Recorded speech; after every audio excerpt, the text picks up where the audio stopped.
ناظرین، غزہ کو سکون کے لمحات میسر آنا شروع ہو گئے ہیں، لیکن اس کے باوجود حملے بھی جاری ہیں اور اسرائیل کی منصوبہ بندی بھی ہو رہی ہے۔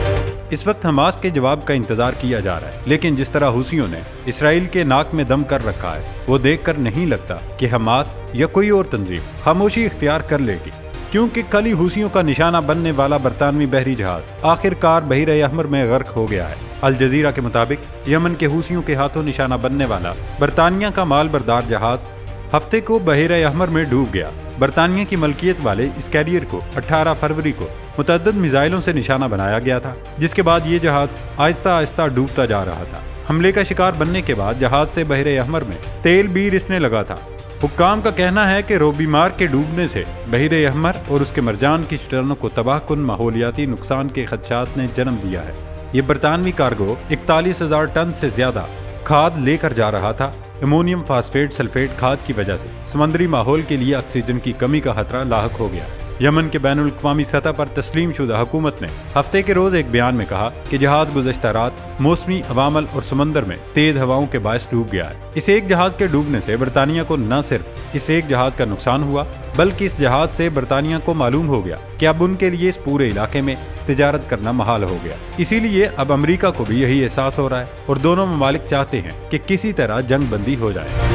ناظرین، جنگ بندی کو ممکن بنانے کے لیے امریکہ نے امداد پہنچانا بھی شروع کر دیا ہے تاکہ پوری دنیا جنگ بندی پر زور دے۔ آج ہی فلسطین کے محصور علاقے غزہ پر اسرائیل کی وحشیانہ بمباری کے بعد امریکہ نے پہلی بار غزہ کے لوگوں کو مدد پہنچائی۔ امریکی کارگو طیاروں نے سمندر کے قریب بنے امدادی پوائنٹ کے پاس فضا سے پیکٹ گرائے، تاہم غزہ والوں کا کہنا ہے کہ طیاروں سے گرائے گئے پیکٹ زمین کے بجائے سمندر میں گر کر ضائع ہو رہے ہیں، انہیں زمینی راستے کے ذریعے امداد پہنچائی جائے۔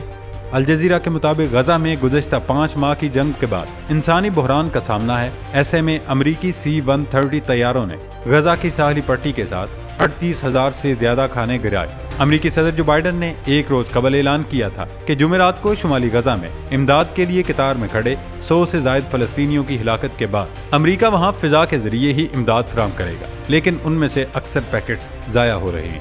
اسی طرح امریکہ کی جانب سے جہاں کھانے کے یہ پیکٹ گرائے گئے ہیں، وہاں پر 1 مارچ کو امدادی ٹرک کے پاس کھانا لینے کے لیے جمع ہوئے فلسطینیوں پر اسرائیلی فوجیوں نے فائرنگ کر دی تھی، جس میں 112 فلسطینی شہید ہوئے تھے۔ اس واقعے کی تصاویر اور ویڈیوز سوشل میڈیا پر وائرل ہوئی تھی، اس لیے کچھ لوگ ڈر بھی رہے ہیں اور وہ وہاں سے پیکٹ نہیں اٹھا رہے۔ ناظرین، اب چونکہ فلسطین اور اسرائیل میں جنگ بندی ہونے جا رہی ہے، اس لیے دیگر ممالک میں مختلف نوعیتوں کی جنگ کا آغاز ہو رہا ہے۔ ابھی کچھ دنوں قبل امریکہ کے ایک ٹاپ جنرل نے کہا تھا کہ چین بہت تیزی سے خلائی ٹیکنالوجیز میں پیش رفت یقینی بنا رہا ہے۔ 2030 تک چین خلائی ٹیکنالوجیز میں امریکہ اور یورپ کے معیارات کی برابری کرنے لگے گا۔ US اسپیس کمانڈ کے سربراہ اسٹیفن وٹنگ نے امریکی سینٹ کی آرم سروسز کمیٹی کو بتایا کہ چین کے خلائی منصوبوں کا نوٹس لینے کی ضرورت ہے اور اس حوالے سے تیاریاں تیزی سے شروع کی جانی چاہیے، کیونکہ آنے والے دنوں میں چین خلا سے امریکہ پر حملہ آور ہو سکتا ہے۔ جنرل اسٹیفن وٹنگ کا کہنا ہے کہ خلائی ٹیکنالوجیز میں چین کی تیز رفتار پیش رفت امریکہ کے لیے زمین پر اور خلا میں بہت سی مشکلات کھڑی کر سکتا ہے۔ جنرل اسٹیفن نے امریکی سینٹ کی آرم سروسز کمیٹی کو بتایا کہ بیجنگ تمام شعبوں میں عسکری قوت بڑھانے پر متوجہ ہے۔ اس کا بنیادی مقصد چین کو بڑی عالمی عسکری قوت میں تبدیل کرنا ہے۔ تاہم چینی وزارت دفاع نے جنرل اسٹیفن وٹنگ کے بیان پر اپنے رد عمل میں کہا کہ چین نے ہمیشہ خلا کے پرامن استعمال پر زور دیا ہے اور ہمیشہ خلا میں ہتھیاروں کی دوڑ کی مخالفت کی ہے۔ لیکن دوستو، یہ یاد رہے کہ رواں سال چین 1000 راکٹ لانچرز کے ذریعے 300 اسپیس کرافٹس زمین کے مدار میں پہنچانا چاہتا ہے۔ اس طرح ناظرین، دنیا کے دوسرے امیر ترین شخص اور ہائی ٹیک کی دنیا کے ٹائکون ایلن مسک نے کہا کہ اگلے سال دنیا بھر کے ممالک کو بجلی کی شدید قلت کا سامنا ہو سکتا ہے۔ ایسا اس لیے ہوگا کہ مصنوعی ذہانت کا استعمال انقلابی رفتار سے بڑھ رہا ہے۔ ایک کانفرنس میں سوال جواب کے سیشن کے دوران ایلن مسک نے کہا کہ مصنوعی ذہانت کے استعمال کے لیے بجلی کی بہت بڑے پیمانے پر ضرورت پڑے گی۔ دنیا بھر میں الیکٹرانکس میں مصنوعی ذہانت کا استعمال بہت تیزی سے بڑھ رہا ہے۔ مصنوعی ذہانت والی اشیاء کو چلانے کے لیے بجلی کی ضرورت پڑے گی۔ اتنے بڑے پیمانے پر اضافی بجلی پیدا کرنا فی الحال ممکن نہیں۔ ایلن مسک کا کہنا تھا کہ ہم چپس کی قلت کا شکار رہے ہیں، مگر اب بجلی کی قلت بہت بڑا خطرہ بن کر ہمارے سروں پر منڈلا رہی ہے۔ وہ وقت زیادہ دور نہیں جب ہمیں ٹرانسفارمرز کو